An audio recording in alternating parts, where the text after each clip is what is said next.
Hi friends, welcome to my channel. నేను మీ పద్మజ. ఎలా ఉన్నారండి? అంతా బాగున్నారా? ఈరోజు రెసిపీ వచ్చేసి కాకరకాయ కూర అండి. అస్సలు చేదు అనేది ఉండదు. టేస్ట్ చాలా బాగుంటుంది. నేను ఎలా చేస్తానో మీరు చూడాలంటే మన ఛానల్ సబ్స్క్రైబ్ చేసుకొని సపోర్ట్ చేయండి. నచ్చితే లైక్ ఇచ్చండి ఫ్రెండ్స్. చూడండి, 3 పెద్ద సైజు కాకరకాయలు తీసుకున్నాను. వాటికి సమానంగా 3 ఉల్లిపాయలు, అలాగే 3 టమాటాలు తీసుకున్నాను. పచ్చిమిర్చి ఇవన్నీ పక్కన పెట్టుకుందామండి తరిగేసి. ఇప్పుడు స్టవ్ వెలిగించి కళాయి పెట్టుకుని ఇందులో పల్లీ పౌడర్ రెడీ చేసుకుందామండి. పల్లీలు ఒక 3 స్పూన్లు పల్లీలు వేసుకోండి. అలాగే 2 స్పూన్లు జీడిపప్పు వేసుకోండి. వేసుకొని దోరగా ఫ్రై చేసుకుని చల్లారిపోయిన తర్వాత మిక్సీ పట్టేసుకోండి. మెత్తగా గ్రైండ్ చేసేసుకొని పక్కన పెట్టేసుకోండి. కాకరకాయలని ఈ విధంగా కట్ చేయాలండి. నేను కట్ చేసే విధంగా కట్ చేసుకోండి. మధ్యలో ఇలా కట్ చేసేసి లోపల ఉన్న విత్తనాలన్నీ తీసేసుకోవాలి.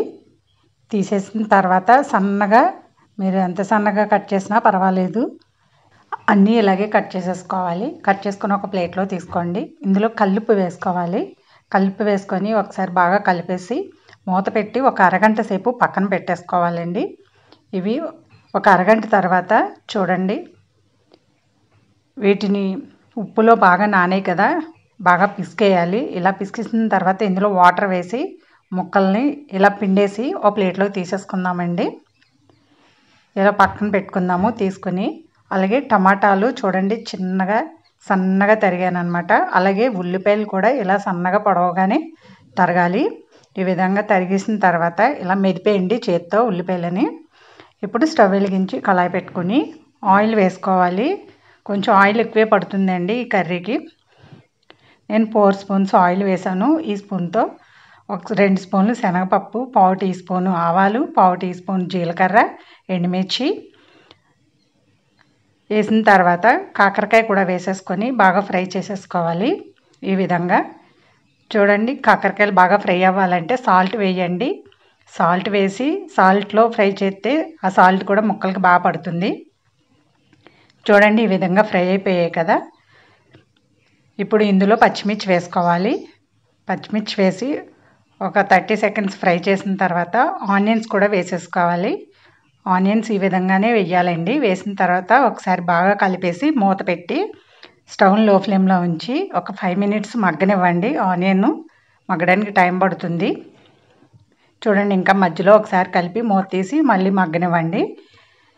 చూసారా, ఆనియన్ ఫ్రై అయిపోయాయి. ఇప్పుడు 2 స్పూన్లు కారం, ఇందులో 1/4 టీ స్పూను పసుపు, 1 స్పూను జీలకర్ర పొడి, 1 స్పూన్ ధనియాల పొడి వేసుకోవాలి. కొంచెం కరివేపాకు వేసుకొని ఒకసారి బాగా కలిపేసుకోవాలండి. అస్సలు చేదు అనేదే ఉండదు. ఈ విధంగా చేయండి మీరు, కూర అందరూ తింటారు. మూత పెట్టి ఒక 2 మినిట్స్ స్టవ్ లో ఫ్లేమ్లో ఉంచి మగ్గనివ్వాలి. మగ్గిన తర్వాత ఇందులో మనం టమాటా ముక్కలు కూడా వేసేసుకోవాలి. వేసేసుకొని టమాటా అంతా మెత్తబడే వరకు మూత పెట్టి మగ్గనివ్వాలండి. టమాటా ఎంతసేపటికి మగ్గుతుందో అంతవరకు మగ్గనివ్వాలి. మూత పెట్టి స్టవ్ని లో ఫ్లేమ్లోనే పెట్టండి, లేదంటే మాడిపోతుంది. ఒకసారి చూద్దాము. చూడండి, ఇంకా మగ్గాలి. టమాటా మగ్గేంత వరకు మగ్గనివ్వాలి. దానికి టైం ఏం లేదండి. మళ్ళీ మూత పెట్టి మగ్గనిద్దాము. చూడండి, ఇప్పుడు టమాటాలు బాగా మగ్గిపోయాయి కదా. ఇప్పుడు ఇందులో కొంచెం వాటర్ వేసుకోండి. ఎక్కువ వేయకూడదు, కొంచెం అంటే కొంచెం వాటర్ వేసుకోండి. జస్ట్ వేసుకొని ఒకసారి బాగా కలిపేసుకుందాము. ఇలా కలిపిన తర్వాత మూత పెట్టి 1 మినిట్ ఉడకనివ్వండి. 1 మినిట్ తర్వాత చూడండి, కూర అనేది ఇలా ఉంది కదా. ఇప్పుడు మనం రెడీ చేసి పెట్టుకున్న పల్లీ పౌడర్ వేసేసుకోవాలి. పల్లీ జీడిపప్పు పౌడర్ చేసాం కదండి, అది వేసేసుకొని బాగా కలిపేసుకోవాలి. అంతే అండి, కూర అనేది చాలా బాగుంటుంది టేస్ట్గా. ఫైనల్గా కొత్తిమీర వేసుకోండి. కొత్తిమీర వేసిన తర్వాత కాసేపు అలా కలుపుతూ ఉండండి. కొంచెం డ్రై అయ్యే వరకు అలా కలుపుతూ ఉండాలన్నమాట. మాడిపోకుండా చూసుకోండి. పొడి వేసాం కదా, పొడి వల్ల అడుగున మాడిపోతుంది. అలా మాడకుండా చూసుకోండి. చూడండి, కొంచెం పొడిగా దగ్గరగా అయిపోయే వరకు ఇలా కలుపుతూ ఉండాలి. చూసారా, దగ్గరగా అయిపోయింది కదా. ఇంకా స్టవ్ ఆఫ్ చేసేయండి. కూర రెడీ అయిపోయింది. వీడియో నచ్చితే లైక్ ఇవ్వండి. ఎవరికైనా ఉపయోగపడితే షేర్ చేయండి. ఛానల్ సబ్స్క్రైబ్ చేసుకోండి. Thanks for watching.